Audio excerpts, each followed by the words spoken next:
The observation deck at Rainier Memorial Hospital looked down on OR3 like a glass balcony over a stage.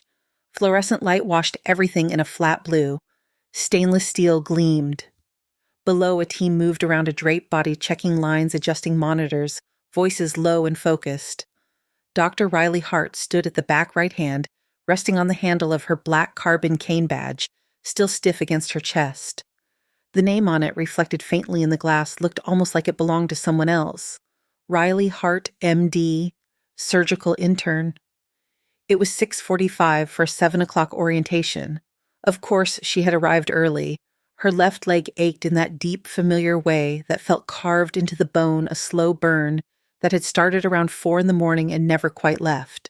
She shifted more weight onto her right side and let her eyes track the rhythm of the OR below the steady beep of the monitor, the soft hum of the anesthesia machine, the clean clink of metal as the scrub nurse laid instruments in precise rows.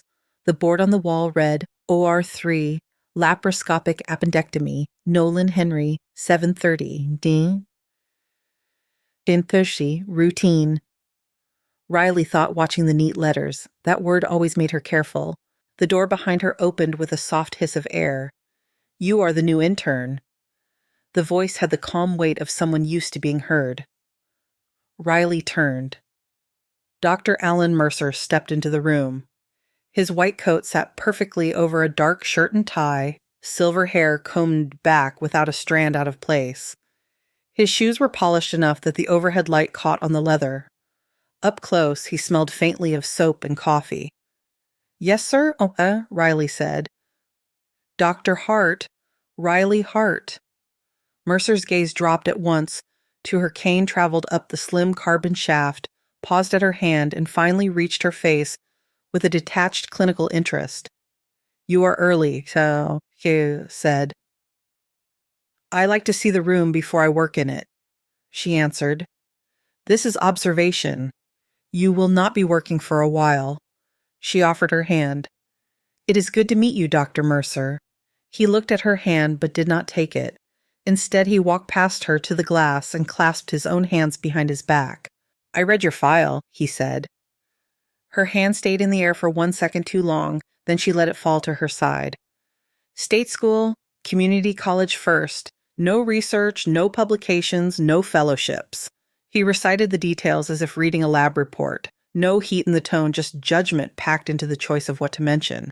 Yes, sir, Riley replied. The program here is demanding. His eye slid back to the cane. We do not lower the bar, and we do not compromise patient safety for accommodations. I am fully cleared for surgical duty, she said. Occupational health signed off. Occupational health did not train at Hopkins, he said. A corner of her mouth twitched. No, sir. Mercer turned from the glass. His gaze lingered on the way she balanced careful with her left leg even while standing still. Can you stand through a 6-hour case, Dr. Hart? I'm not asking for a theoretical answer. She held his stare. The ache climbed behind her kneecap, but she kept her voice steady. Yes, she said. I can. He searched her face as if looking for the lie. Whatever he wanted to see, he did not find. For the first month, Mercer said, you observe. No hands-on. You join rounds. If you can keep up without slowing the team, we will revisit. Her grip on the cane tightened until the knuckles turned pale. Yes, sir. He checked his watch, then the OR again. We run a very tight program here, he said. Do not confuse that with unkindness. Then he left, door hissing shut behind him. Riley stayed where she was. Below, the scrub nurse counted sponges. The anesthesiologist adjusted a drip. Someone laughed at something that did not make it through the glass. Her leg throbbed in time with the monitor, but pain belonged in a separate compartment in her mind, a box with a tight lid. She had learned to put it there and leave it. Name the ache, set it aside, keep moving. The door opened again. This time the room felt different even before she turned. A woman stepped in a dark hair twisted into a quick bun under a blue surgical cap mask hanging loose around her neck. She spotted Riley, paused for half a heartbeat, then smiled with an easy warmth that cut through the sterile light. You must be the new intern, she said. Riley, right? That is me, Riley answered. The woman crossed the room and held out her hand without glancing at the cane. I am Maya Ortiz, second year. They send me to collect strays. Riley shook her hand. Maya's grip was firm and warm, confident without being performative. Dr. Mercer already gave you the welcome speech. Yeah? Maya asked. In his own style, Riley said. Maya snorted quietly. Do not worry. He likes almost no one. If you did not train at Harvard or Hopkins, he assumes you learned anatomy from YouTube. Good to know I am not special, Riley said. Oh, you are special, Maya answered. Just not in the way he means. She leaned on the rail beside Riley and looked down at OR3. The team below was draping the patient bright blue cloths swallowed by the white light. You are on observation for a month, Maya asked. So he told me. Honestly, that is not terrible. My first month, I mostly stood in one place for hours, holding retractors and praying I would not faint into the field. Her tone stayed light, but Riley still caught the quick, automatic slide of Maya's eyes toward the cane. Curious alert, not pitying. Injury? Maya asked. The word came out soft, an open door, rather than a demand. Old one, Riley said. It does not affect my work. Then it is none of my business, Maya said simply. Some of the tightness between Riley's shoulder blades eased. You coming to the lounge after orientation? Maya went on. Coffee tastes like burned plastic, but it is free, and sometimes Dr. White brings bagels when she feels generous. She's one of the good ones. I will stop by. Oh, Riley said. Good. You are with my team on rounds. Try not to make me look slow. By 7:30, the surgical ward had shaken fully awake. Carts squeaked over scuffed vinyl phones, rang, monitors chirped behind closed doors. The cluster of residents formed around Mercer near the nurses' station and began moving as one blocked down the corridor. 12 white coats, 4 attendings, a handful of medical students trailing along the edges like stray satellites. Riley walked at the back beside Maya. The rubber tip of her cane tapped a steady beat on the floor, a muted click that fell into rhythm with the soft slap of shoes and the faint buzz of fluorescent lights. Her left leg protested by the third room, but protest was not a new language. She let the pain run in the background while she listened, watched, absorbed. First patient, a post-operative colectomy. Mercer fired questions and exhausted third year answered.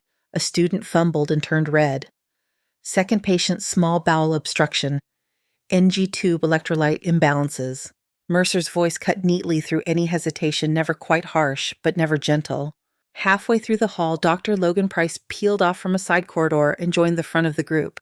He moved with the easy confidence of someone used to admiration. Dark blonde hair fell just right over his forehead, jawline, clean eyes a shade too amused.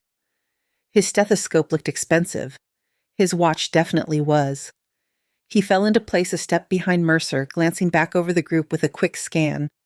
His gaze landed on Riley and the cane, then slid back to the attending he wanted to impress. A few minutes later, during a quiet stretch between rooms, he raised his voice just enough. Watch your step back there, Price said. Would not want anyone tripping over support equipment. The joke hung in the air. A few residents gave short, uncertain laughs. One of the medical students stared at the floor. Riley kept her eyes on her tablet, her face calm. Her hand tightened around the cane's handle, the polished grip warm under her palm. Ignore him, Maya muttered without moving her lips. His ego takes up most of his brain. Already done? Riley said. It was not, but the memory tucked itself neatly into the same mental file where she kept other small details. Who made jokes, who laughed, who looked away. Patterns. The last room on the floor belonged to Henry Nolan. Mid-50s, pale sweat beading along his hairline. His chart hung at the foot of the bed. His right hand covered his upper abdomen. His left rested near his shoulder thumb, digging absently into the muscle there. Mr. Nolan, Mercer said, stepping in. How is the pain? Still there, Mr. Nolan answered. His voice was hoarse from a long night. Sharp, then dull. Keeps moving. Mercer skimmed the chart while he spoke. 58-year-old male. Fever, right upper quadrant, pain, nausea, vomiting. Ultrasound shows gallstones and thickened gallbladder wall. Labs consistent with cholecystitis. Dr. Price, this will be your case this afternoon. Price nodded, already thinking ahead to the OR. Behind them, Riley studied the patient. She saw the way Nolan's shoulders hunched, the way he guarded his side. She watched his face tighten when he shifted the tiny pull of breath when his left shoulder moved. Her gaze dropped, catching a glimpse of mottled skin under the gown's gap. A pale, thick scar ran along his left flank, curved like something blunt had broken him once, and someone had raced to put him back together. She stepped forward a little. "Dr. Mercer," Riley said. The group quieted. He looked up from the chart. "Yes, Dr. Hart." "May I see the chart for a moment?" For a second, he simply stared as if weighing whether allowing her to hold his file was worth the time. Then he handed it over. Riley flipped through the pages quickly. Imaging reports, labs, notes from the ER. Everything pointed to gallbladder disease. Nothing mentioned the old trauma. "You see something interesting, intern," Price said, the edges of his voice, light but edged. Riley kept her eyes on the page. "Mr. Nolan is guarding his left shoulder," she said. "He has a scar on his left flank consistent with old blunt trauma. The shoulder pain could be referred." "This is a gallbladder case," Mercer replied. "The gallbladder is in the right upper quadrant, not the shoulder." Riley lifted her gaze. "Care sign can present as left shoulder pain with splenic injury," she said quietly. "If he had an encapsulated splenic hematoma from an older injury, the ultrasound might not pick it up." Price shifted his weight in patience in the tilt of his body. One of the students looked interested, then shut it down fast when Mercer's eyes swept the group. "The ultrasound was read as clear, Surfit," Mercer said. "There is no documented splenic pathology and no current indication for further imaging. We do not order tests because an intern feels a pattern." Silence stretched. The air felt thicker, crowded with the unspoken things people wanted to say and would not. Riley held his gaze. There was no challenge there, just certainty that did not match the months listed under her name. "Understood, sir," she said.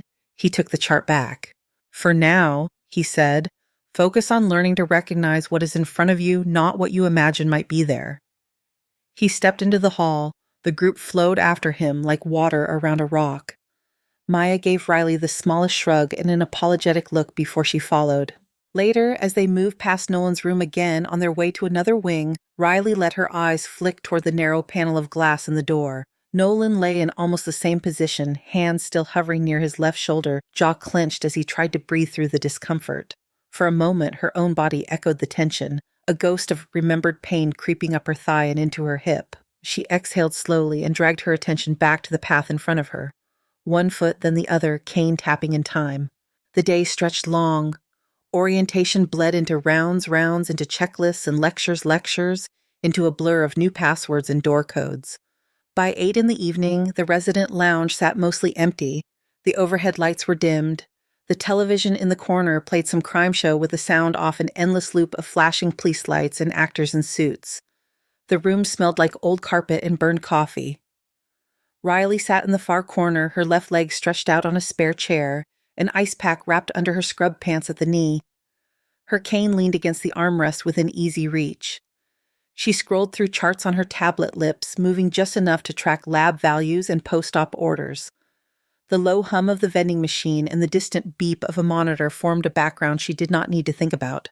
Her phone buzzed beside her elbow. She did not grab it right away. 2 more short vibrations, then silence. Finally, she set the tablet down and picked up the phone. The screen showed an unknown number. She hesitated, thumb hovering, then opened the message. "You picked a busy place to disappear, Wraith. No greeting, no signature. Just that one word that did not belong in this building." Her throat tightened for a heartbeat. The lounge seemed to shrink, walls drawing closer, the hum in her ears sharpening. "Wraith?" For a moment, she could almost hear another sound over the vending machine, a memory of radio static and distant blasts. Her thumb moved. Delete message, clear thread. She backed out, held the power button until the screen went black. Her faint reflection stared back at her eyes, darker than the room hair flattened by a long day under a cap. She set the phone face down on the table, picked up the tablet again. Her leg pulsed with a deep, slow ache. She nudged the pain back into its box and sealed the lid. Outside the lounge door, a monitor alarm chirped once and then cut off. Somewhere in the hospital, a nurse adjusted a drip, a porter pushed a bed, a patient called out. The building kept breathing. Riley Hart sat in the dim light, the word wraith folding itself into the deepest part of her mind, and told herself that was where it would stay. Rainier looked different at 6 a.m. The hall lights were softer, the voices quieter, the polished floors still smudged from the night shift. Riley moved through the corridors with her cane ticking lightly on the vinyl, a tired nurse pushing a linen cart swerving around her with a nod. She checked the board before rounds. Nolan was still scheduled for a laparoscopic cholecystectomy at 2 p.m. Status stable. She stared at the word for a moment, then shut the tablet and went to find coffee instead of arguing with a screen. Rounds started on time. Mercer at the front, Price a step behind a train of residents and students trailing along the surgical ward. They hit 3 rooms on the 2nd floor, 2 on the 3rd. Vitals Lab's quick teaching points. Riley listened, answered when asked, kept pace. Her leg protested, but it always did. When they reached Nolan's room again, the group slowed. Mercer paused at the doorway and glanced at the monitor. Heart rate a little high, pressure a little soft. Nolan's skin had taken on a faint yellow tint that had not been there yesterday. "How is the pain today, Mr. Nolan?" Mercer asked. "Still bad?" Nolan said. He sounded more worn down, like someone who had not truly slept. "It shoots up here sometimes." He moved his right hand toward his left shoulder and grimaced. Riley stood farther back this time. She did not say anything. She watched the way he held himself, the way he guarded that exact spot, the shallow rise and fall of his chest. Her fingers tightened on the cane. Mercer flipped through the chart, then closed it with a light snap. "We will take care of you this afternoon," he said. "You are in good hands." Riley looked at his hands, long fingers, neat nails, then down at her own. Calloused where a cane handle pressed where a scalpel had once rested for hours at a time. Price gave a reassuring smile that did not quite reach his eyes. "It is a simple operation," he said. "You will sleep through it." They moved on. The parade of white coats left Nolan staring at the ceiling. The morning slid by in small tasks. Consent forms mid reconciliations chasing lab results that had been ordered but not drawn. Riley learned the particular way Rainier's electronic records lagged when you needed them most and refused to load a simple CBC without 3 clicks and a curse. Close to noon, she escaped to the observation deck again. Or 3 was already set up for Nolan's case. Blue drapes, ports, ready instruments laid out like a metal city. A nurse adjusted the overhead lights, the edges of the beam tightening over the empty table. Riley leaned on the rail, resting some of her weight through her arms, giving her leg a break. From this height, the OR looked almost calm. The overhead speaker crackled. "Code blue or 3, code blue or 3. The words echoed in the glass room. Riley straightened. The door slammed open behind her, and 2 more residents rushed in, pressing to the front of the glass. Below, chaos had replaced order. Nolan was on the table, already intubated. Monitors screamed red numbers free-falling. Nurses moved fast, hanging bags, squeezing fluids into lines. The anesthesiologist called out pressures that did not sound like they belonged to a living person. Mercer burst through the OR door, already half in his gown, someone tying it closed as he walked. Price stood at the foot of the table, hands in the air, waiting to be gloved, eyes wide in a way he tried to hide. "Talk to me," Mercer said, voice sharp. "Pressure crashed during induction," the anesthesiologist answered. 60/30 and dropping. Heart rate 140. He is not responding to fluids. Mercer's hands were already moving. Scrub nurse passed him a scalpel. The planned, neat laparoscopic ports vanished as he opened the abdomen with one long decisive cut. Blood welled up, not a fountain, not a tiny ooze, just a steady dark sheen that spread where it should not be. "Gallbladder is inflamed," Mercer said. "No obvious perforation. Retract." Price pulled tissue aside, suction working, trying to keep up. "Liver looks clean," Price said. "No active bleeding here." "Check the bowel, check the stomach," Mercer snapped. From above, the pattern unfolded in ways the cameras did not quite capture. Riley's eyes followed the flow of blood across the open cavity. It pooled in the left upper quadrant, dark and insistent. The gallbladder sat swollen but intact. The bile was not where the redness gathered. Her heart beat faster, but not from fear. A different kind of urgency took over the old one that cared more about pressure readings than about orders. "It is the spleen," she said quietly. "What?" the resident beside her asked. "They are looking on the wrong side," Riley said. "It is the spleen." The monitor numbers below dropped again. 40/20, the anesthesiologist called. We are losing him. Mercer scanned the cavity again more quickly this time, but his hands were already committed to the wrong territory. Riley stepped back from the glass. In one motion, she grabbed her cane, turned, and left the observation deck. Her leg protested the speed, but she ignored it. The hall blurred past. She pushed through the scrub room door with the side of her shoulder. You cannot go in there. You are not scrubbed, a nurse said, startled. Riley did not go in. She went straight to the intercom panel and hit the button that fed audio into the OR. Dr. Mercer, she said, voice level, check his spleen. Below, everyone froze for a fraction of a second. Mercer's head snapped up, eyes searching for the source of the voice. He found the camera and threw it the vague shape of someone in the observation area. Dr. Hart, he said. Even through the speaker, his irritation was clear. You are not authorized to direct this case. He has a previous left upper quadrant injury, Riley said. He has an old scar on his flank and referred pain to his left shoulder. This morning he was guarding that shoulder. The ultrasound can miss an encapsulated splenic hematoma. Induction dropped his pressure enough to blow the capsule. Silence filled the scrub room. The nurse beside Riley stopped breathing for a second. Below the monitor issued another shrill alarm. 30/15, the anesthesiologist said. He is circling the drain. Mercer stared upward for 3 hard seconds. Then he looked back down at the field. Retract the stomach, he said to Price. I want exposure on the left. Suction, now. Price shifted position hands, moving fast, pulling tissue aside under Mercer's guidance. Mercer reached toward the left upper quadrant, fingers probing, then pausing at a spot just under the diaphragm. Here, he said. He pressed. Blood welled up thicker and darker. It did not stop. Capsular tear in the spleen, active hemorrhage. Price swore under his breath. Clamps, Mercer said. We are taking the spleen. The scrub nurse slapped instruments into his hands as fast as he asked for them. He moved with the speed of someone who had done this often, but there was tension in his shoulders that had not been there before. Riley kept her hand on the intercom button but said nothing more. She watched every motion, every suture. The nurse beside her exhaled slowly. Bit by bit, the numbers on the monitor climbed. 40/20, 50/30, 60/35. The red began to recede from the field, replaced by the dull sheen of moist tissue and the pale glint of clamps. After what felt like a much longer set of minutes than the clock said, the anesthesiologist spoke again. Pressure holding at 80/40, heart rate coming down, he is stabilizing. Mercer stood still for 1 second, then stepped back from the table. His gloves were red to the wrists. His breathing sounded controlled, deliberate. Finish the closure, he told Price. I will complete the documentation. He stripped off his gown and gloves as he walked toward the scrub room. Riley stepped away from the intercom and found a place against the tiled wall where she could stand without looking like she was propping herself up. Her leg trembled under her muscle fatigue, catching up now that she had stopped moving. The door swung open. Mercer entered, mask pulled down, lines of tension still etched around his mouth. He stopped when he saw her. How did you know? He asked. Riley straightened. The steam from the sinks rose between them. The scar on his flank, Chouan. She said. The way he was guarding his left shoulder. The pattern of the blood just now. It was pooling in the left upper quadrant.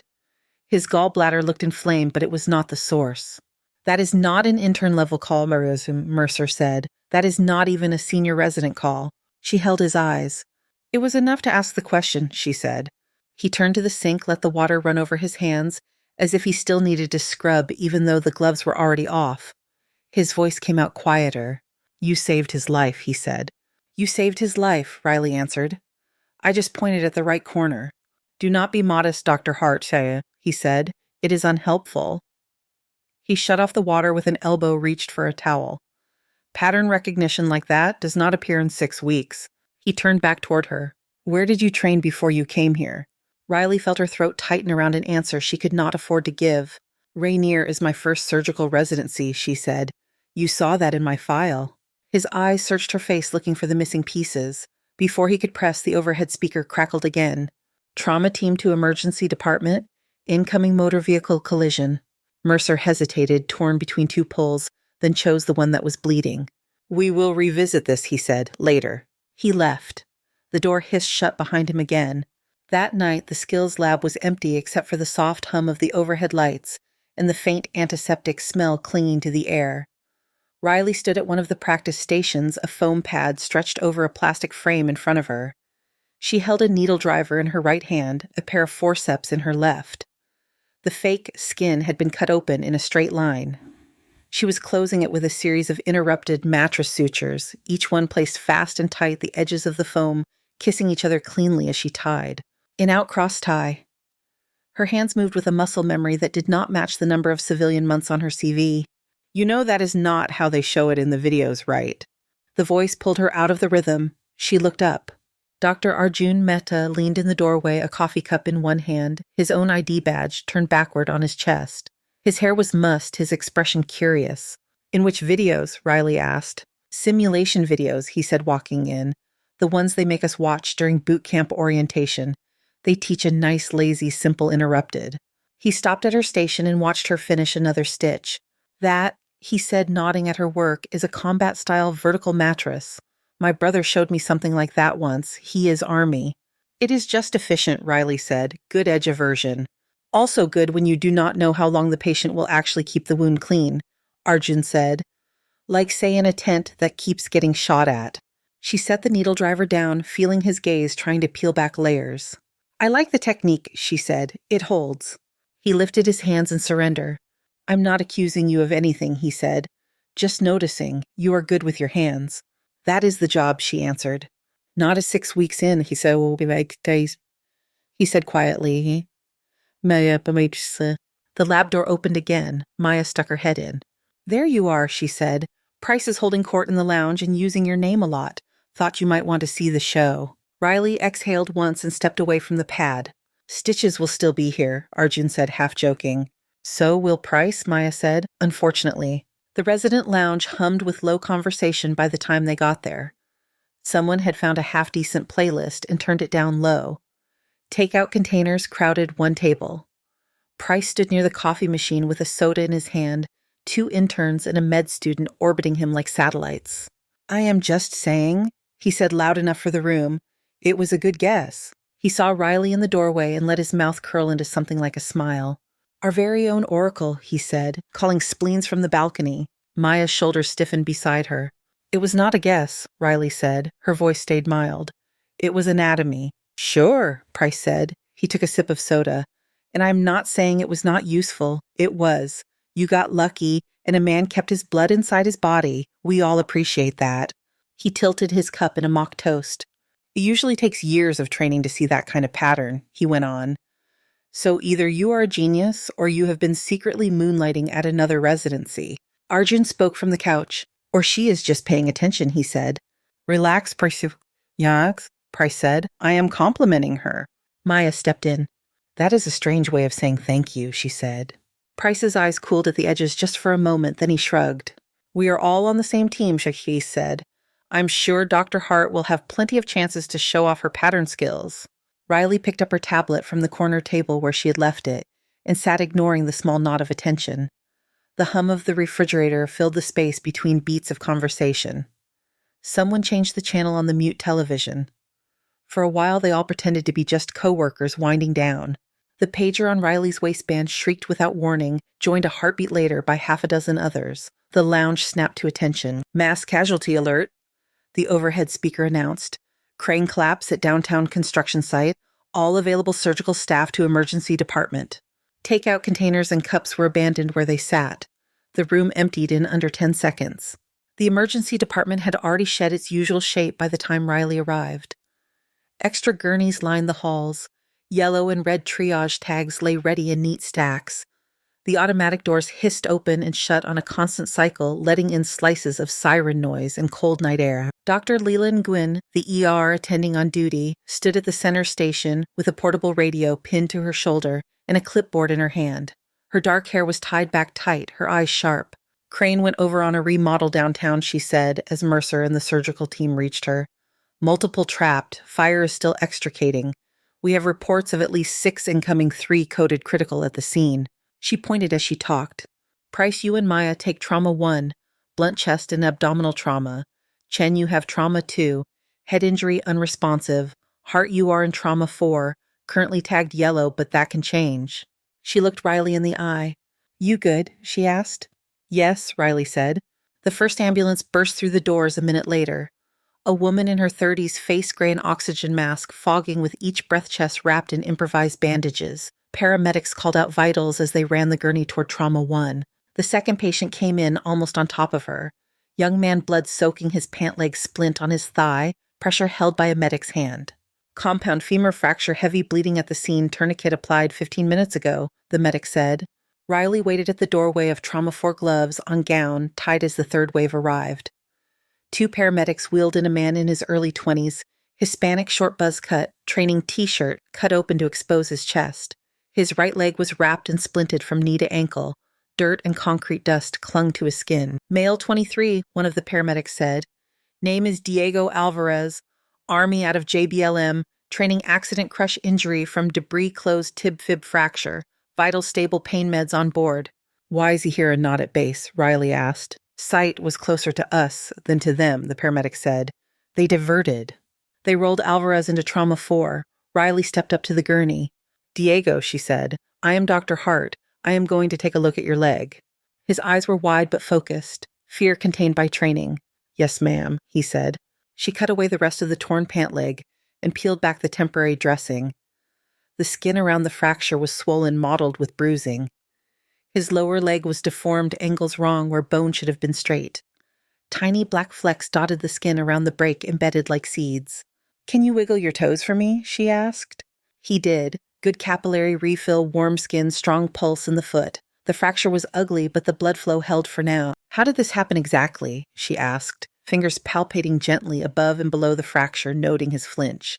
Training sims, he said. We were running explosion drills. There was supposed to be a controlled blast. Something went wrong. The platform gave way.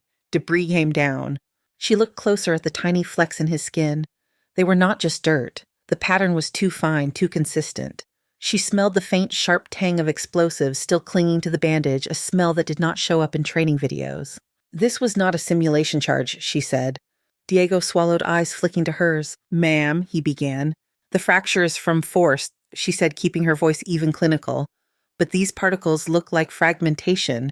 That is real blast residue, not squibs. He stared at her, the fear shifting shape. How do you know what an IED looks like in bone? He asked quietly. Her hands did not pause. She cleaned, irrigated, plucked out small foreign bodies with tweezers, her movements automatic and precise. I know fractures, she said. You know more than that, he answered. He watched the way she held the instruments, the efficiency of her motions. That grip, the way you check the pulse before you move anything, the way you talk. Try to keep your leg relaxed, she said. I need to set this. He did not let it go. We had a medic in Kandahar, he said. Special operations attachment. We called her Wraith. Saved half a squad with a broken leg and a half-empty kit. People said she disappeared when she came home, ghosted everyone. Riley's fingers tightened for one fraction of a second around the bone ends as she prepared to reduce the fracture. It was a tiny hitch invisible to anyone not watching for it. Diego was watching. It is a common nickname, she said. No, it is not, he said, not with that hair that limp those hands. She sighed through her nose. This is going to hurt, she said. Do it, ma'am, he said. She pulled a line and pushed, setting the bones in one smooth, controlled motion. His body arched on the gurney, teeth clenched against a shout. The monitors jumped, then settled. He panted, sweat standing out on his forehead. Breath through it, she said, almost done. She splinted the leg, checked perfusion again, then wrapped the entire structure in a clean dressing. You will need surgery to pin this in the OR, she said, but you will walk again. Yes, ma'am, he said. He watched her hand as she wrote quick notes on the chart. Wraith. She froze for a heartbeat, then set the pen down. You need to rest, she said. Orthopedics will be down to see you soon. He caught her wrist with his fingers grip weak but intent. I will not tell anyone, Capaz, he said quietly. I know what it is like to want to leave a place behind. She looked at his hand on her skin, then at his face. There is nothing to tell, she said. His eyes said he did not believe her. Thank you, ma'am, he said, for the leg. She eased her wrist free. You are welcome, she said. Riley stepped out of Trauma 4 into the corridor. The noise of the ED washed over her in waves, voices calling monitors, chiming wheels squeaking. Her cane found the floor, tapped once, steadying her. Behind her in the room she had just left, Diego Alvarez lay back against the pillow and reached for his phone with hands that trembled from pain and adrenaline. His thumb hovered over a contact for a moment, then tapped. A quiet voice on the other end answered after the second ring. Rainer. Commander, Diego said. It is Alvarez. You are not going to believe this. He glanced toward the half-open door, then lowered his voice anyway. I think I just met Wraith. She is at Rainier Memorial. Outside in the corridor, a trauma cart rattled by. Riley shifted her grip on her cane and moved toward the next task that needed hands. By the time the last ambulance pulled away from the bay, it was past midnight. The emergency department had settled from a roar to a rough murmur, the kind of tired quiet that only came after too many near misses and one or two losses. Riley sat on a stool outside an empty exam room, back against the wall, legs stretched out in front of her. Her scrub top clung to her spine. Dried sweat, stale coffee, and antiseptic layered in the air. The cane lay across her lap. Her hand still hummed with the ghost of the fracture reduction she had done on Diego Alvarez an hour earlier. Maya slid down the wall beside her, dropping to the floor with a soft grunt. Teenager in trauma 2 did not make it, Maya said. Her voice was flat. Head bleed was too big. CT looked like a storm cloud. Riley nodded once. She had heard the code call over the intercom, the flurry of footsteps, the quiet afterward. The chest crush, Riley asked. Price took her to the OR, Maya said. Last I heard they were still trying to get control. They sat in silence. Across the hall, someone laughed at something that was not really funny, the brittle sound of people trying to shake off adrenaline. You okay? Maya asked after a moment. Riley looked down at her leg. The ache had gone past sharp into a dull, throbbing burn. Her kneecap felt full, the tissue around it tight. Fine, she said. That is not what fine looks like, Maya answered. Riley tilted her head back against the wall and closed her eyes for 3 seconds. I have had worse, she said. I will be able to walk it off. Liar, Maya said without heat. A nurse stuck her head around the corner. Dr. Hart, she said, your soldier is asking for you, the one in Trauma 4. Alvarez, Riley asked. Geschaut? The nurse nodded. He wants to say something before they transfer him upstairs. Riley pushed herself upright, cane finding the floor automatically. Her leg objected, but it always did. I am coming, she said. Alvarez lay where she had left him, leg splinted and wrapped IV running clear fluid. He looked younger with the lines of pain smoothed out, a little hair damp with sweat. Ma'am, he said when she stepped in. We are past the battlefield, Alvarez, she said. You can call me Dr. Hart. Yes, ma'am, he said as if the words were wired into him. I just wanted to say I am sorry. For what? She asked. For calling you what I did, what he said. In front of people, I should have kept it to myself. The word hung unspoken between them. Wraith. The door was half open, he said. I think someone heard. It is fine, she said, though her shoulders tightened. It is not, he said. You are hiding for a reason. I get that. He hesitated, eyes dropping to his hands. I already texted someone, he said quietly. Before I realized you did not want to be found, my CO, Commander Rainer. Riley's chest tightened colder than the air in the room. What did you say? She asked. Just that I thought I had met you, he said. That you were here at Rainier. I did not give details, but he will know. She exhaled through her nose long and slow as if she could breathe that fact into something smaller. What is done, she said. He looked miserable. If you want, I can text him again, Alvarez offered. Tell him I was wrong, that I got the wrong person. No, Riley said. Her voice came out sharper than she meant. It softened a little on the next word. No, do not lie for me. He nodded. Whatever you are running from, he said. I hope you get where you are going. She did not answer that. She checked his vitals instead, listened to his lungs. Clear on the left, slightly diminished on the right, but nothing that worried her yet. You will be going upstairs soon, she said. They will schedule you for OR. You will be okay. Thank you, ma'am, he said again. Riley left the room, the weight of the name Rainer pressing at the back of her mind. She did not sleep much. 2 hours maybe in a call room that smelled like old pillows and dry erase markers, her body jolting awake at every distant alarm. When her pager buzzed at 5:30 with a generic day shift reminder, she was already staring at the ceiling. By 6:45, she stood outside Mercer's office with her cane and a paper cup of coffee that tasted like it had been burned twice. He had left a message before she crashed a few hours earlier. Office 7 in the morning. We need to talk. His door was closed, blinds tilted. She knocked. Come in, his voice saiu. She opened the door and stepped inside. The office did not have much clutter.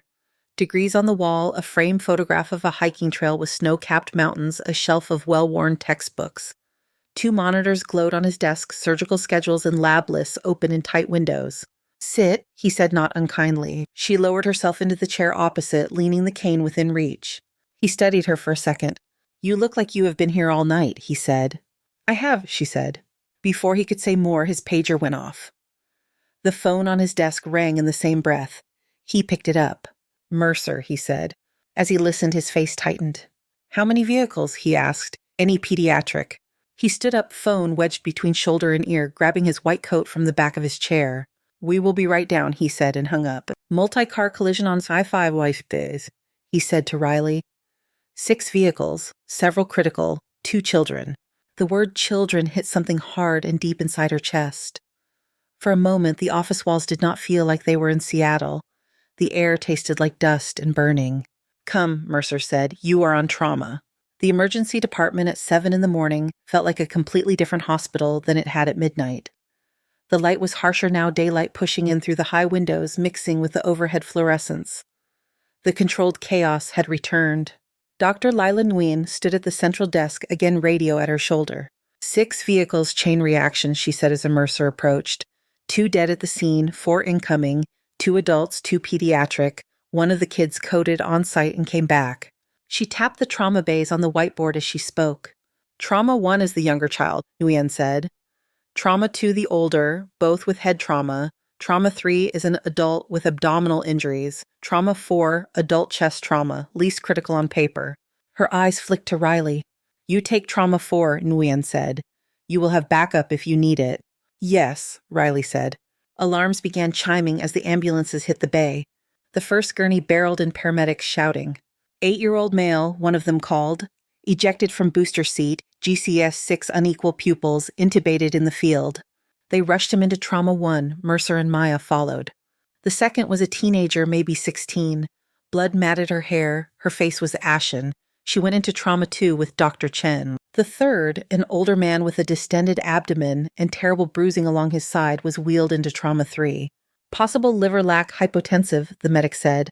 Riley waited at the doorway of trauma 4 as the last gurney came off the elevator.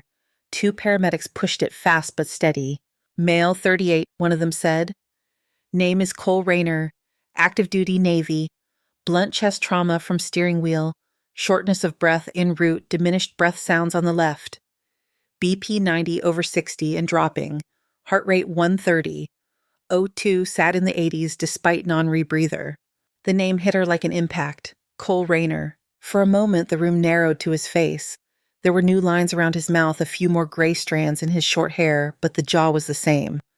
So was the small scar at the corner of his left eyebrow where shrapnel had nicked him once in a courtyard full of dust and smoke. His chest rose unevenly under the straps. His lips had a faint blue tinge. "Move him to the bed," Riley heard herself say, as if from a distance. The nurses transferred him, unstrapping, sliding, attaching monitors. "Dr. Hart," a nurse said. "Vitals." "O2 sat 83, another called. Pressure 85 over 50 and falling." Riley stepped to the side of the bed. Her hand closed over the cold metal of the rail to steady herself. Her leg felt suddenly far away. Up close, she could see the scar at his neck, too thin and white, where a field tracheotomy had once saved his airway. She had done that. Her own hands, different sands. "Doctor," the nurse prompted. Riley's throat closed. Her vision tunneled. For one terrifying second, she was back in a destroyed building, heat on her face, children crying behind a wall she could not reach. Rayner's weight slung over her shoulders, his blood soaking into her uniform. "I cannot," she heard herself say. The words slipped out barely, louder than a whisper. "What?" The nurse's eyes widened. "I cannot," Riley repeated. Her fingers dug into the rail. She forced her gaze away from the scar and met the monitor screen instead. Numbers flashed red. Mercer's voice cut through the noise from the next bay.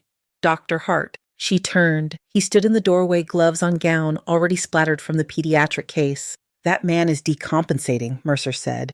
"Either treat him or step aside." Riley looked down at Rayner again. His chest rose in shallow, uneven breaths. The left side barely moved. The right side lifted higher, pulling his trachea slightly off-center. The sound of his breathing rattled through the mask. The world swayed for a heartbeat, then snapped into a clarity that felt almost like pain. The ED noise dropped away. It was just the sound of his air moving wrong, the pattern of his ribs, the tremor in the nurse's hand as she held the oxygen mask. Everyone not essential step back, Riley said. Her voice had changed. It came out low and carrying with a command in it that did not belong to an intern. The nurses moved, the paramedics moved, even Mercer stilled. Maya, Riley called. I need a 14-gauge needle and a chest tube tray, now. Maya was at the door in seconds, having handed off tasks in Trauma 1. She pulled open a cabinet, tossed a kit onto the bed, placed a needle into Riley's outstretched hand. Riley peeled off Rayner's gown to expose his chest fully. Bruising spread across his sternum and ribs, darker on the left. She placed her fingers along his clavicle, counting down, finding the second intercostal space mid-clavicular. Air sounded louder on the right, almost absent on the left. Tension pneumothorax left side, she said. No time for imaging. Mercer watched from the doorway, his eyes intent. Are you certain? He asked. Completely, she said. She swabbed his skin with antiseptic. Her hand did not shake.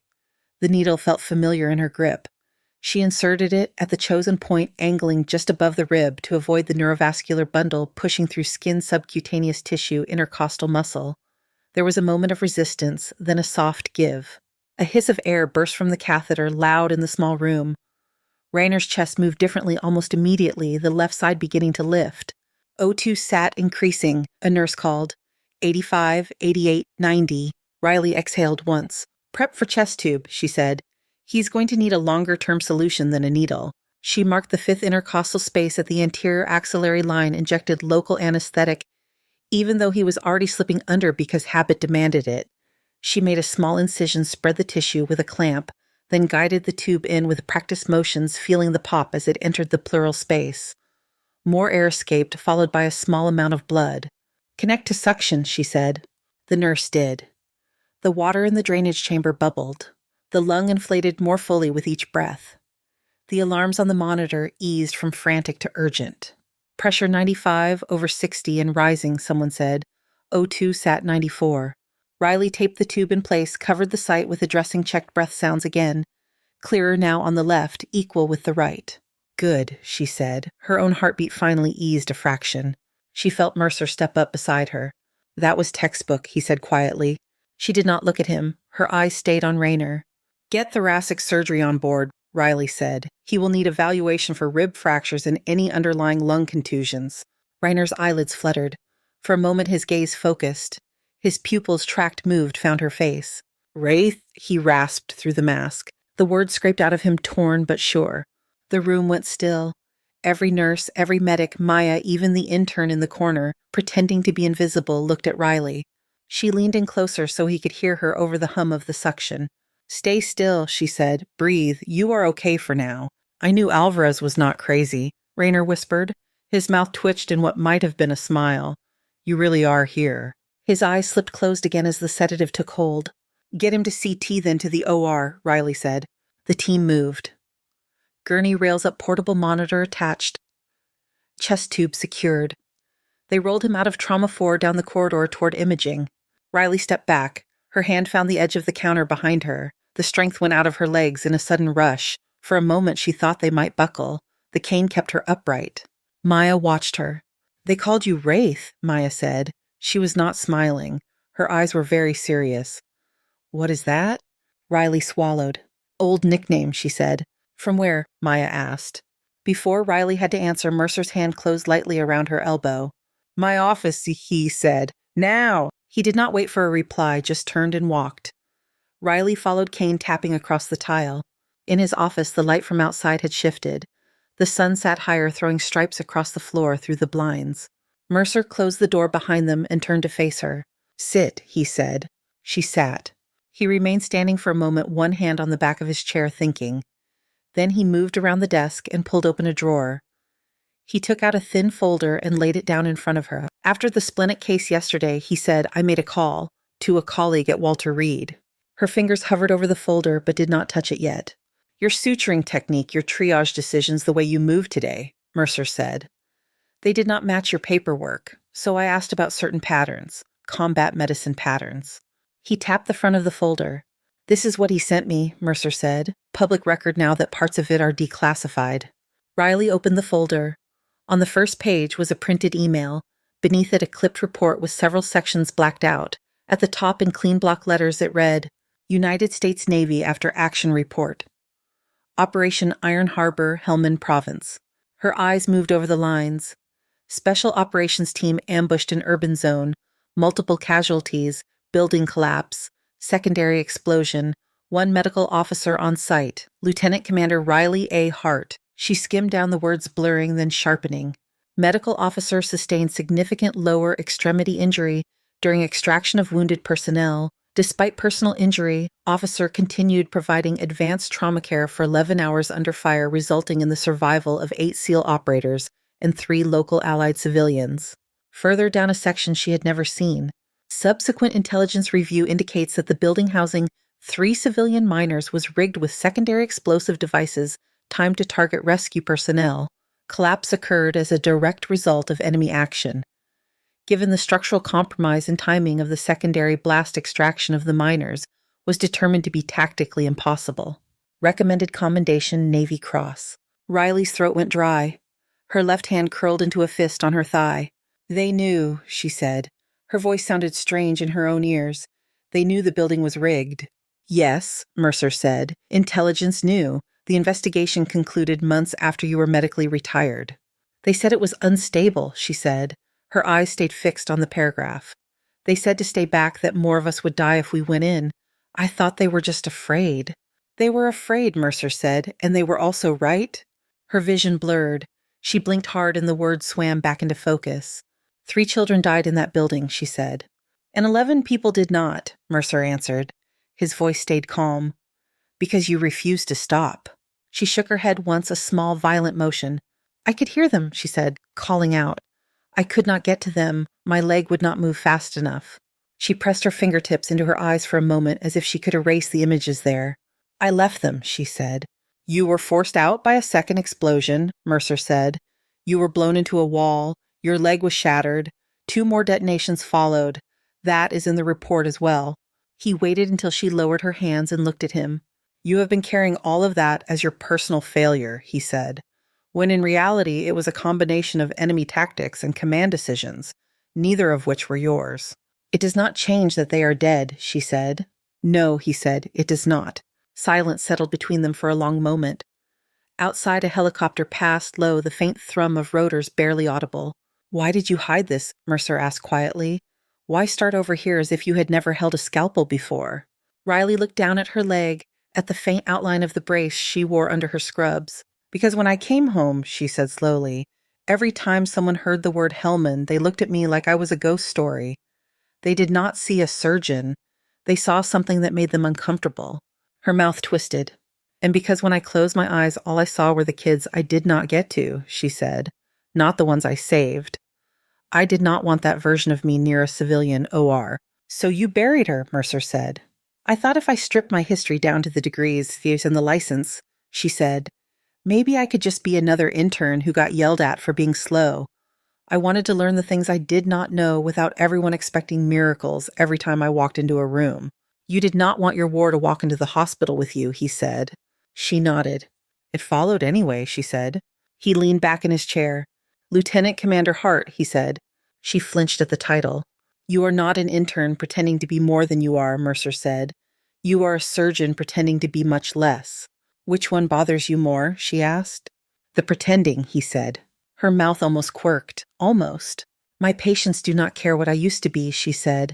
They care if I can keep their insides inside. Today you did that, Mercer said, with a man whose life you had already saved once. She went still. I found that part too, he said. He reached into the folder and pulled another sheet. Commander Cole Rayner, critically wounded during the same operation, carried out of the hot zone by his medical officer despite said officer's own injuries. Airway established on site with improvised equipment. Her eyes closed briefly. She could feel the weight of him across her shoulders, the heat of the sand.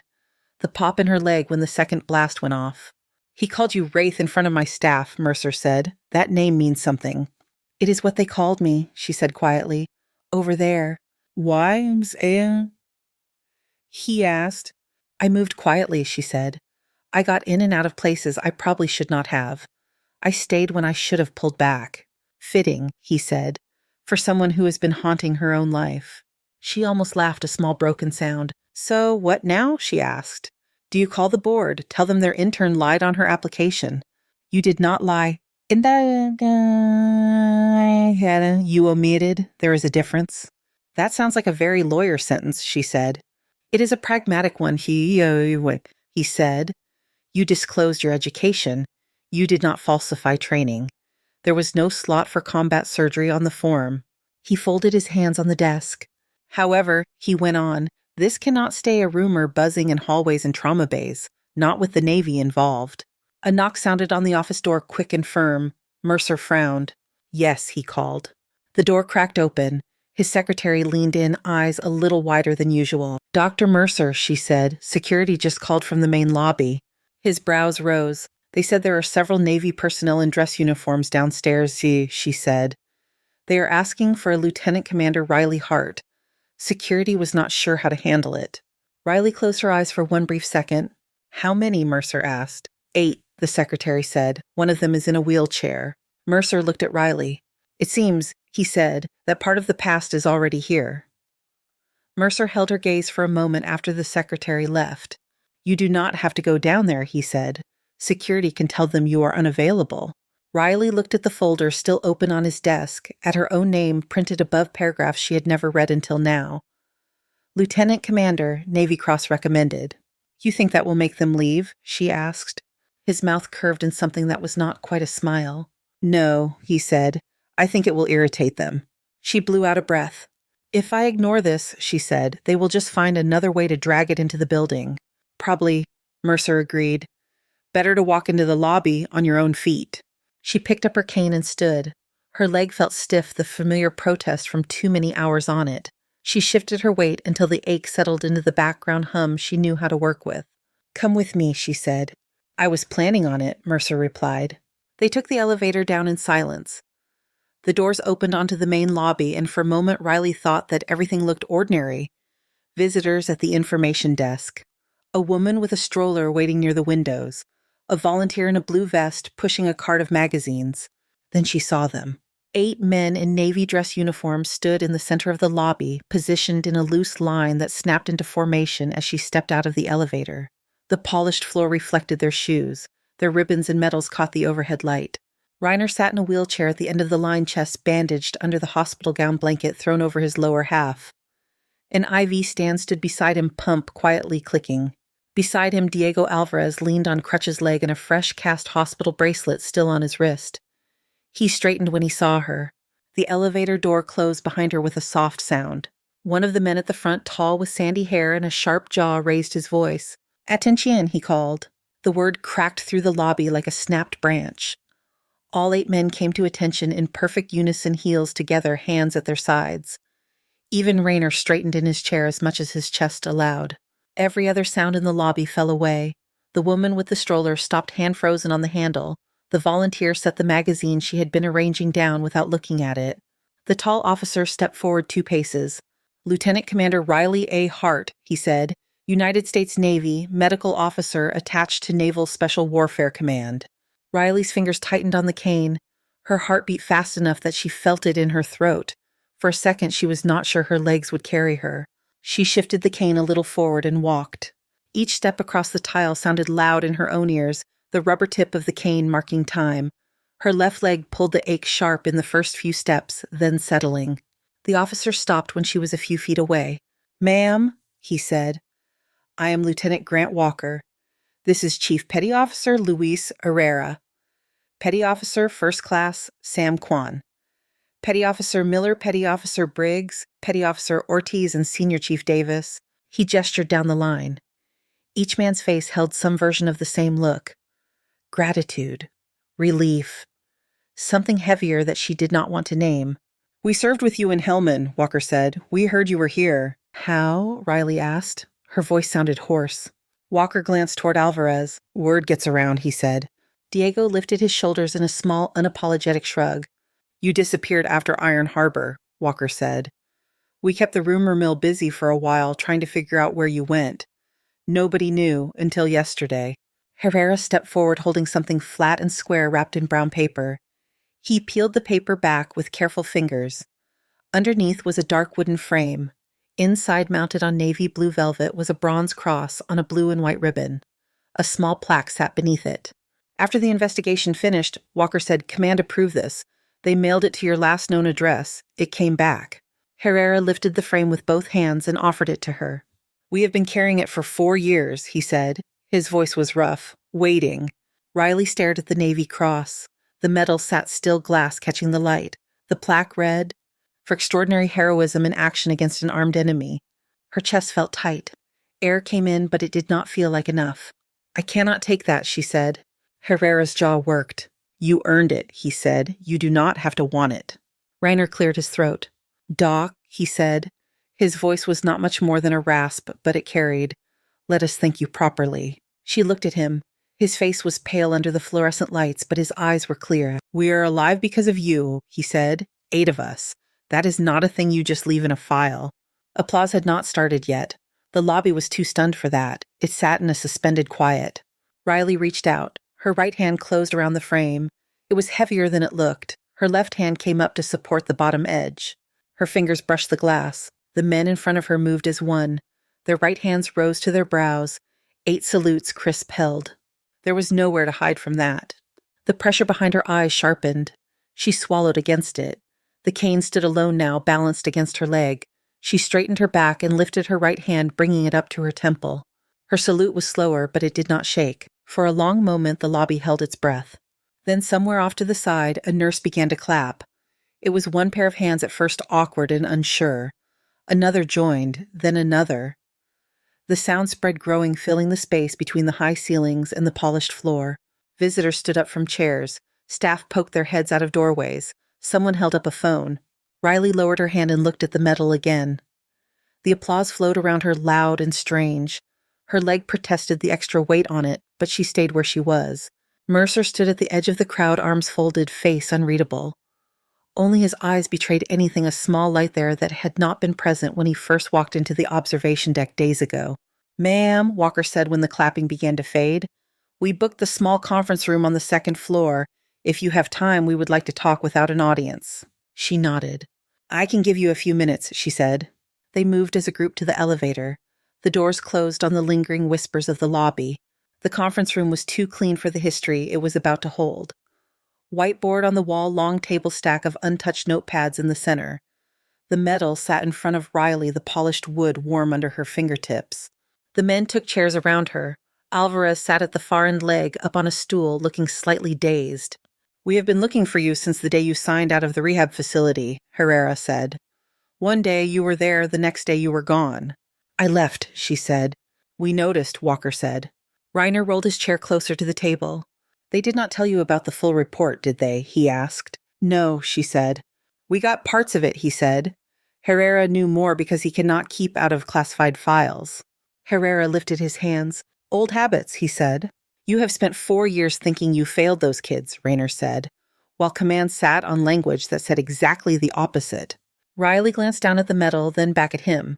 "Why did you come?" she asked. "Really?" "Because we are still breathing," Herrera said. "I have a wife, 2 boys. They only exist because you refused to drop me when my femur snapped. I would like the person who made that possible to know that." Walker touched 2 fingers to the ribbon on his own chest. "I got this because I was standing next to you when things blew up," he said. "You got yours because you walked back into it." Riley let the words sit. They did not go down easily. "You could have sent an email," she said. Reiner almost smiled. "That is not really our style," he said. A knock sounded at the door. Maya's head appeared around it, eyes flicking from the uniforms to the metal. "Sorry to interrupt," she said. "Dr. Hart, ICU called. Commander Rainer's post-chest tube CT is back. They want a thoracic surgeon to evaluate. Mercer's taking him, but he told me to tell you, and I quote, 'She is scrubbing with me.'" Reiner looked from Maya to Riley. "Doc," he said, "if he gives you a scalpel, take it." She stood cane-scraping lightly on the floor. "I thought you did not want me near an OR," she said to Maya. "That was before you turned an exploding lung into a balloon again," Maya said. "Things change." Riley looked at the metal one more time. Her fingers brushed the edge of the frame. "Hold on to that," she said to Herrera. "I have something else I need to hold on to right now." The scrub room outside OR2 smelled like chlorhexidine and steam. Riley stood at the sink, hands moving through the steps automatically, Fingers, palms, wrists, forearms. She scrubbed until her skin felt almost raw. Mercer stood at the next sink. "You did not have to ask me," she said, "to scrub in." "I did not ask," he replied. "I told you." He shut off the water, backed into a sterile towel. She did the same, the fabric rough against her skin. "You have seen me operate," she began. "I have seen you improvise in crisis," he said. "I have not seen you in a controlled theater. I am curious." They gowned and gloved. The OR doors opened with their usual sigh. Inside, Rayner lay prepped in draped monitors, humming ventilator, sighing in rhythm with his breath. The chest tube still in place, connected to suction at the foot of the bed. The thoracic team stood ready. A scrub nurse checked the instruments again, eyes scanning the trays. "Dr. Hart will be taking lead," Mercer said. There was a small ripple at that. Thoracic attending Dr. Patel raised an eyebrow but did not argue. She had been in Trauma 4 that morning. She had seen the needle and the tube. Riley stepped to the table. Her leg twinged, but the cane awaited at the edge of the room. Here her weight was not on her feet, so much as on the small square of world directly in front of her. She placed her gloved hands on either side of the draped field for a second, grounding herself. 3 fractures on the left, Dr. Patel said, pointing to the CT images on the monitor. Ribs 3 through 5, possible laceration to the upper lobe of the lung. Hemothorax minimal, but we should explore. Understood, Riley said. Whenever you are ready, Mercer told her. She held out a hand. Scalpel, she said. The words settled around her as if the room had been waiting for it. The first cut went cleanly through skin along the left lateral chest wall, following the curve of the ribs. She dissected down through soft tissue, careful, efficient. Blood oozed as expected but did not surprise her. She paused to cauterize where needed, then continued. Once the ribs were exposed, the fractured segments were visible, edges jagged but not wildly displaced. She guided a retractor into place, the metal arms opening with a quiet ratchet, giving her space to see the injured lung. There was a laceration along the superior aspect of the upper lobe, small but leaking. Blood shimmered where it had seeped. Here, she said. Upper lobe tear. She cleaned the area, suction drawing away the fluid. The tissue looked viable, not shredded. 2 layers of interrupted sutures, Dr. Patel said. You have a preference on material. 3O Vicryl, Riley said. The scrub nurse placed the needle into her hand without looking down. Riley's fingers closed around it in a grip that had once felt as familiar as holding a pen. She placed the sutures with an economy that drew the eye. Needle in arc through tissue out. Tie, cut, repeat. The rhythm soothed something that had been rattled all day. Each knot sat exactly where she wanted it. Around her, the team adjusted into her pace. Dr. Patel watched closely, expression intent. Mercer stood slightly back, eyes on her hands more than on the field. How many of these have you done? Dr. Patel asked, not quite casually. A lot, Riley. Her voice stayed calm, but numbers flickered through her mind like a ledger. Field thoracotomies, chest tubes, emergency repairs done with headlamps and gloves that did not quite fit. Your technique is faster than the way we teach it, Patel said. Different context, Riley answered. Different trade-offs. She finished the last suture on the lung laceration and checked for leaks. None. The tissue held. Rib stabilization, she said. We will plate ribs 3 to 5. It will make breathing less painful and lower his risk of complications. Plates and screws were passed. She worked methodically, aligning bone ends, fixing them into position with hardware that gleamed under the lights. Rayner's vitals stayed steady, pressure good, oxygenation strong. Finally satisfied, she irrigated the chest cavity, checked one last time for bleeding, then guided the existing chest tube to a slightly adjusted position. Looks clean, she said.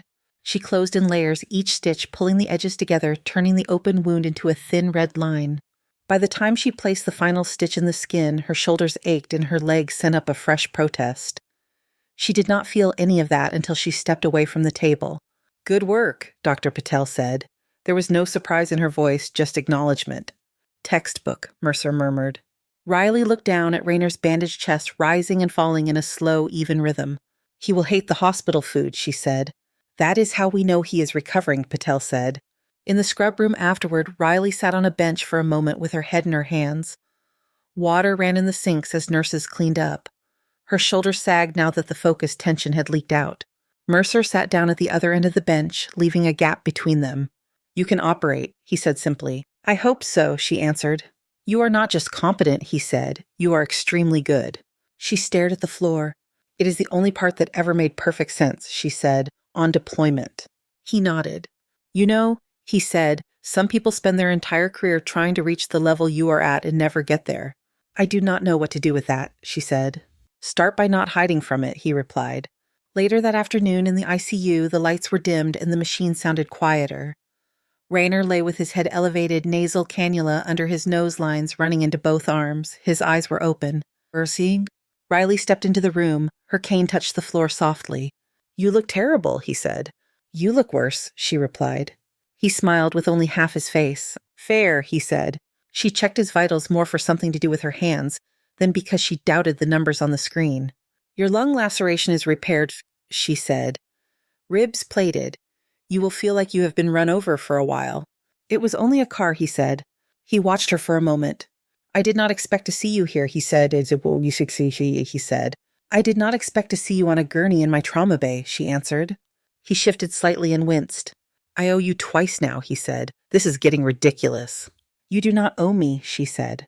That is not how I see it, he replied. He grew serious. Diego told me you looked like you wanted to be anywhere but in that room when he recognized you, he said.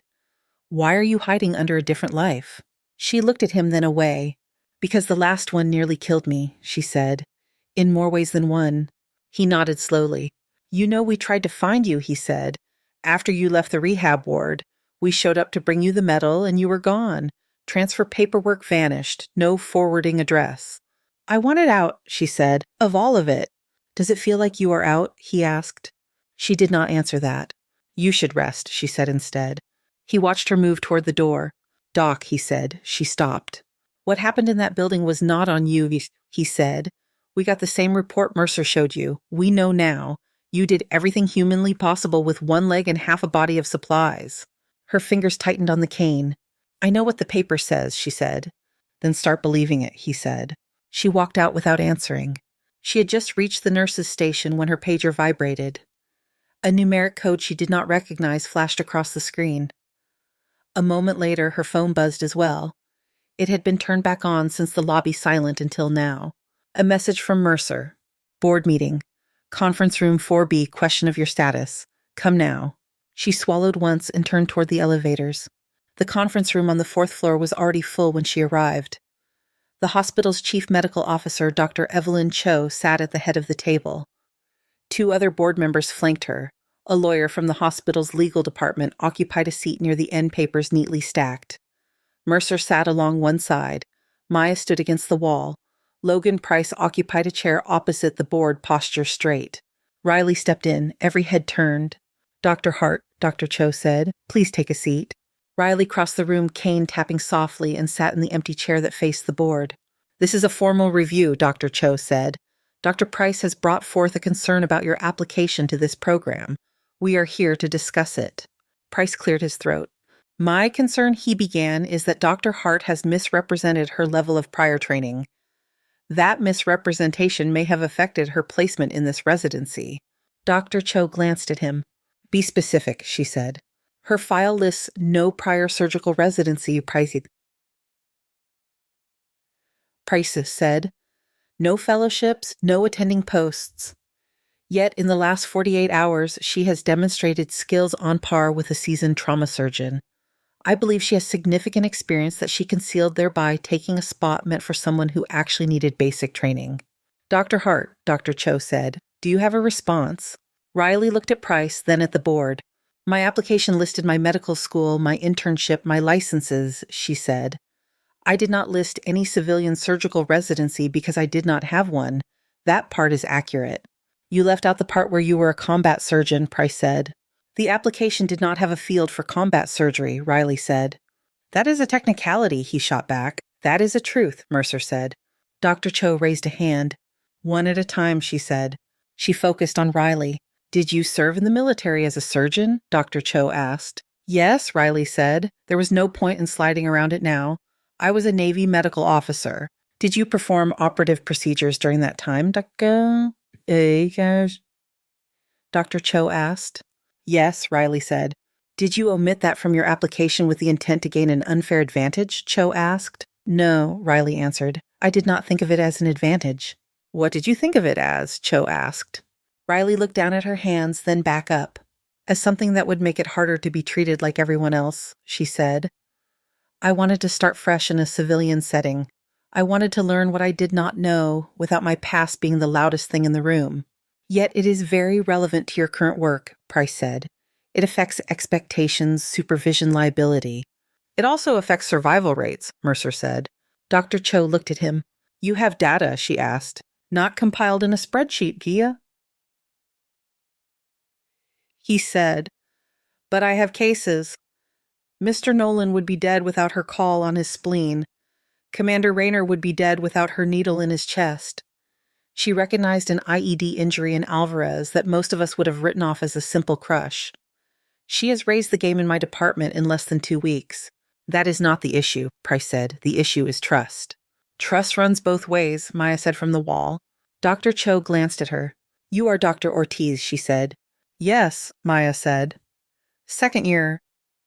I have worked side by side with Dr. Hart since she arrived. She has never made me feel small. She has never flaunted what she can do. If anything, she holds back. Maybe she should not. Walker appeared in the doorway. Excuse me, he said. This is a closed meeting, the lawyer said. Ma'am, Walker said, addressing Dr. Cho. With respect, I believe this concerns us as well. Identify yourself, Dr. Cho said. Lieutenant Grant Walker, United States Navy, he replied. Ma'am, we would like to speak on Dr. Hart's character. Cho studied him for a moment, then nodded once. You have 2 minutes, she said. Be concise. Walker stepped into the room. Herrera and Alvarez stood behind him just inside the threshold. Dr. Hart was our surgeon in Helmand Province, Walker said. We went into a bad situation and it went worse. She stayed when she could have left. She carried people out on a leg that was already broken. 11 of us are alive because she refused to stop. He glanced at Riley, then back at the board. She did not tell us about the Navy Cross they recommended for her, he said. We found out through channels. She never went to pick it up. That is not the action of someone trying to leverage her past. That is someone trying to disappear from it. Herrera stepped forward. I have 2 sons, he said. They have a father because she did her job better than anyone had a right to expect. If she wants to be just another resident now, I understand, but do not punish her for being the person who got us home. Alvarez shifted on his crutch. I saw her look at my leg and know it was not just a broken bone, he said. She saw details nobody else would have. She treated me like a patient, not a story. Dr. Cho listened, fingers steepled. Thank you, she said. You may wait outside. They stepped back. The door closed. Dr. Cho turned to Riley. Dr. Hart, she said. If you had it to do over, would you fill out your application differently? Yes, Riley said after a moment. I would still not put combat surgeon on the first line, but I would find a way to say more so nobody felt blindsided. Dr. Cho nodded slowly. The board has discussed this briefly already, she said. We will discuss it further now. Please step outside. We will call you back in when we have reached a decision. Riley stood the chair creaking behind her. She walked out into the hall, Kane moving with her. The door closed quietly. Walker, Herrera, Alvarez, Maya, Mercer. Even Price now that he had exited all occupied pieces of the hallway. The group looked like a strange gathering of 2 different worlds. Maya moved to her side. If they do something stupid, Maya said, I am quitting. You like the coffee here too much? Riley said. It is terrible, Maya replied. Exactly, Riley said. Nobody else would put up with that. Maya's mouth twitched. You okay? She asked. No, Riley said, but I am upright. They did not have to wait long. The door opened 10 minutes later. Dr. Hart, Dr. Cho said, come in. Riley went back to her chair. The room smelled faintly of old carpet and copier toner. The board has reviewed your case, Dr. Cho said. We do not find grounds for dismissal. Some of the tension in Riley's shoulders eased, but only slightly. However, Dr. Cho continued, we do believe your prior experience needs to be acknowledged and integrated appropriately into your current role. She glanced at the paper in front of her. Effective immediately, your title will change from first-year surgical intern to senior surgical resident with trauma focus, she said. You will have teaching responsibilities under Dr. Mercer's supervision. Riley blinked.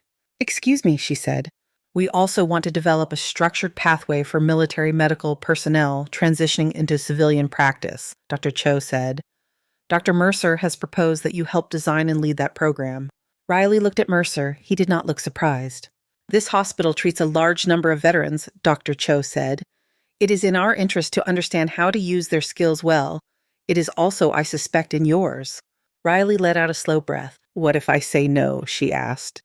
Then we revisit your fit here, Dr. Cho said, because pretending you are something you are not serves no one.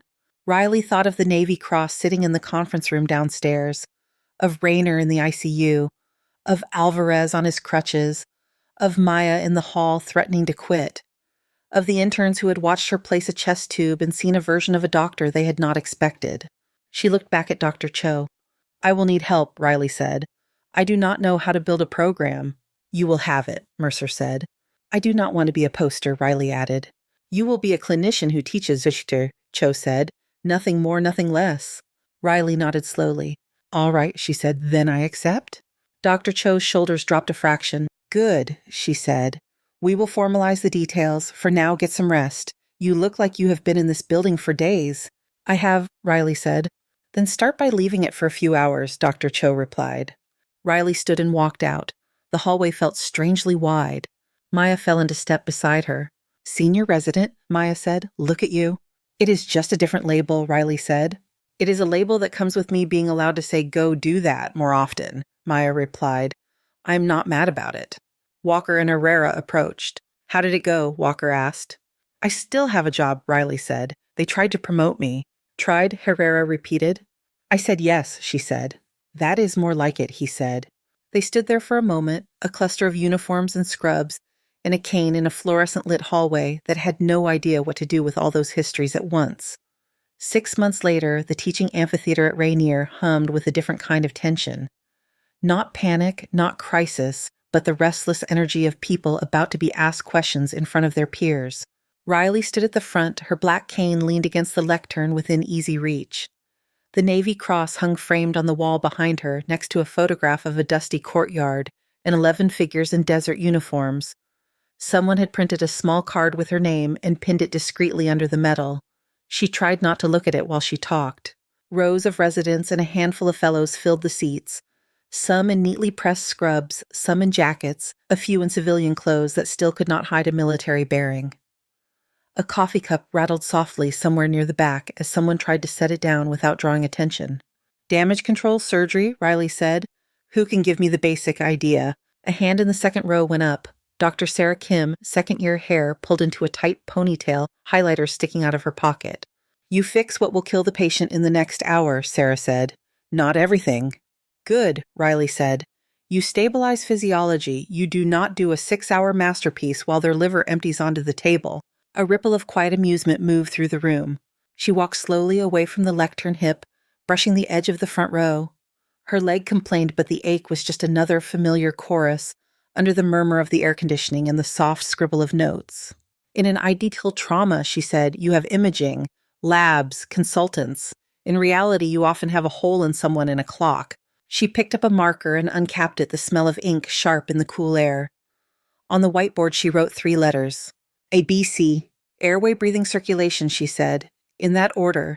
If you cannot remember anything else, remember this. I do not care how beautifully you repair a tendon if they cannot breathe. She tossed the marker back into the tray.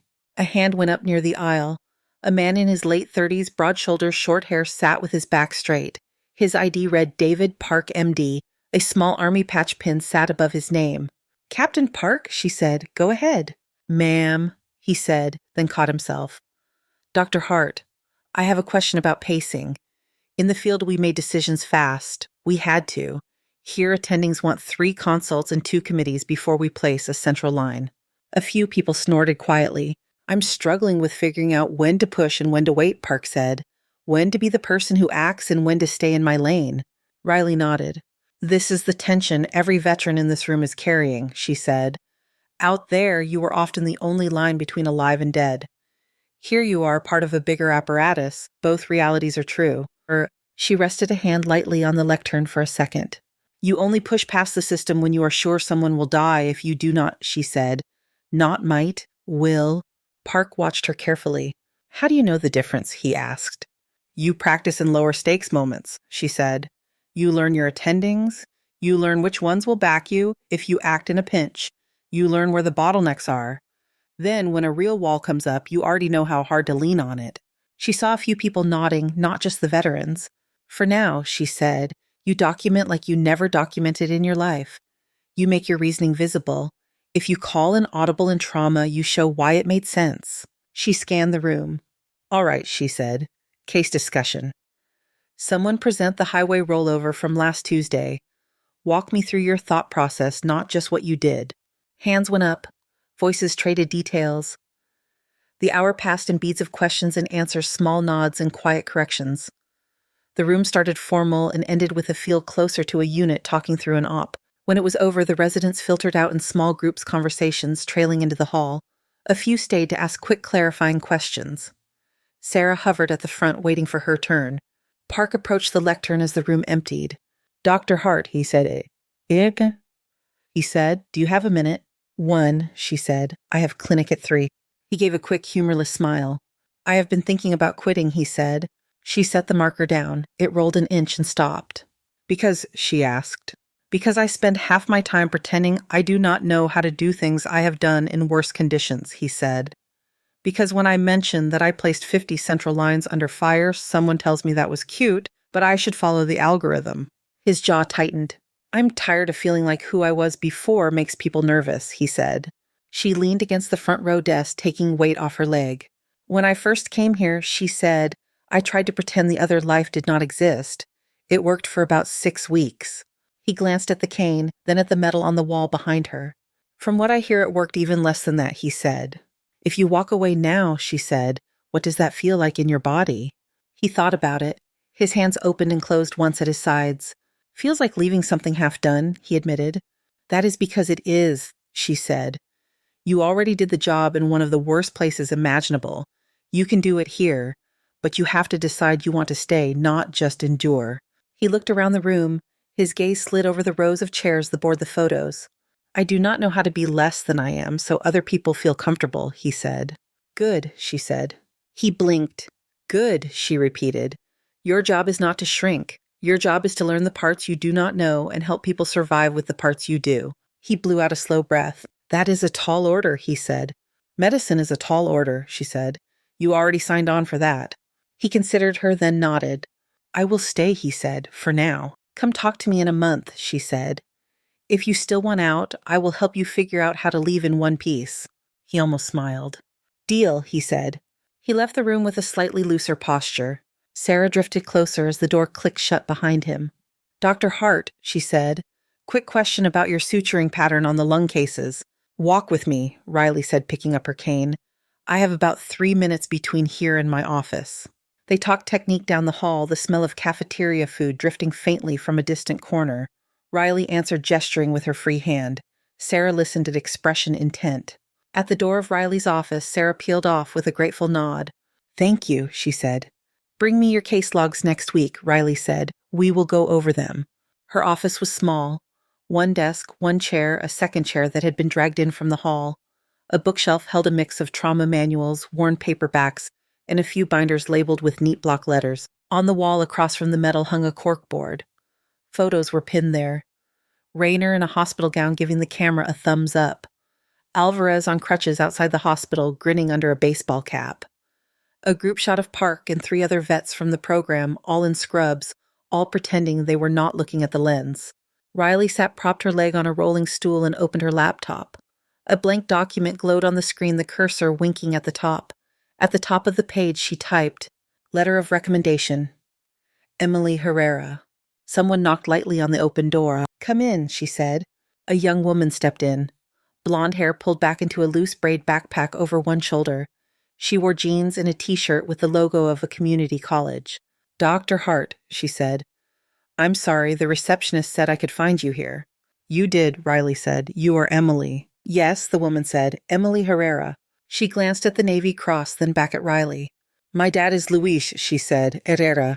Riley smiled, small but genuine. I see the resemblance, she said. Emily shifted her weight fingers, tightening briefly around the strap of her bag. I wanted to say thank you, she said. I know you hear that a lot, but I needed to say it myself. You do not owe me that, Riley said. My dad does, Emily replied. And I do too. He would not be here if you had walked away. She took a breath. I am applying to medical school, she said. I want to be a trauma surgeon. Riley leaned back in her chair. That is a hard choice, she said. I know, Emily said. I grew up with nightmares in the next room.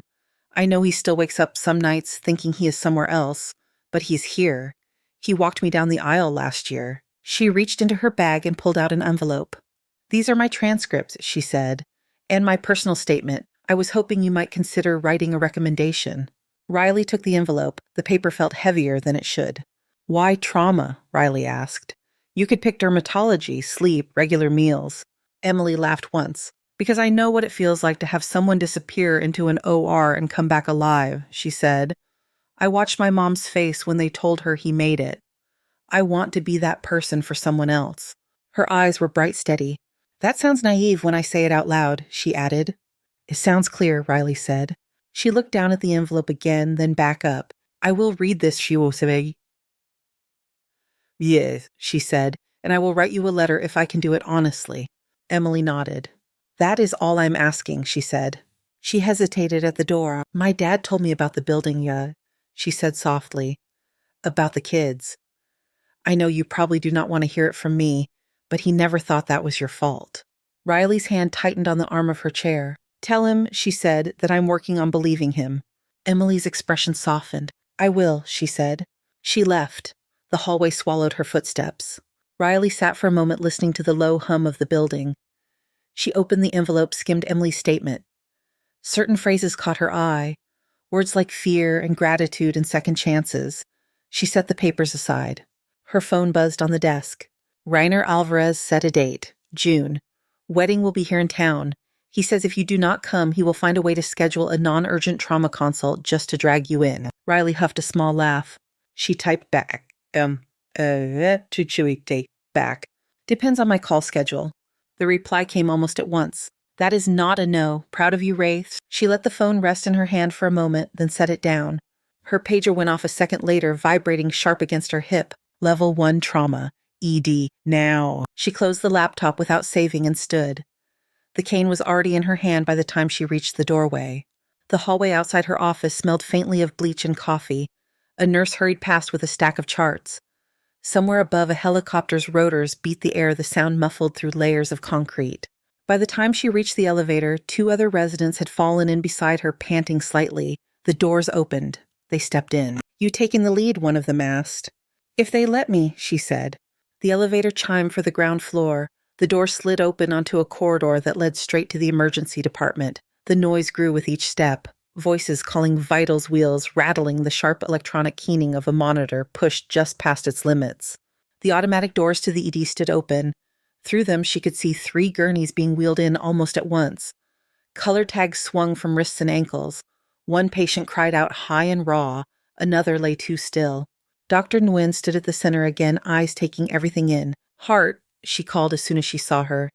You have the middle one, blunt abdominal trauma, possible pelvic fracture. They are circling. Move. Got it, Riley said. She stepped forward, cane, finding the rhythm of the floor. The medic at the head of the middle gurney started rattling off numbers before she even reached for the rail. Male late 20s, he said. Unrestrained driver rollover, hypotensive in the field, 2 liters in, pressure still soft. Riley's hand landed on the gurney. She matched its speed, walking beside it as they rolled into the trauma bay. On 3, she said. 1, 2, 3. They transferred the patient to the bed in a smooth lift. Her cane bumped the side rail and then stopped propped where she needed it. Airway is clear, she said. Breathing shallow. Get me a chest film, pelvis film, 2 large bore IVs, type and cross. Hands moved. People responded. The room settled into that familiar pattern where everyone knew their role and her voice tied it all together. Her pulse jumped. Her leg ached. Her mind felt clear. She pressed her palm lightly against the patient's abdomen. Guarded rigid. Blood pressure sagging on the monitor. Probable intra-abdominal bleed, she said. Warm him. Call the OR. Tell them we are coming. She glanced around the room. Park was inserting a line. Sarah was pressing gauze to a scalp wound. A new intern watched her hands and copied her movements on a second patient down the hall. Riley Hart straightened the weight of the cane under one hand, a stethoscope hanging around her neck, a navy cross on a wall a few stories up. The ED noise swelled around her. All right, she said to the team. Let us work. The words settled over the room like a starting gun. The monitors beeped. The suction hissed. The overhead lights burned hot and white. The building stood full of people who had no idea whose history was stitched into its halls. The gurneys kept coming. Her hands stayed steady. Thank you so much for listening to today's story. If this story resonated with you or made you reflect, I'd love to hear your thoughts, so feel free to share them in the comments below.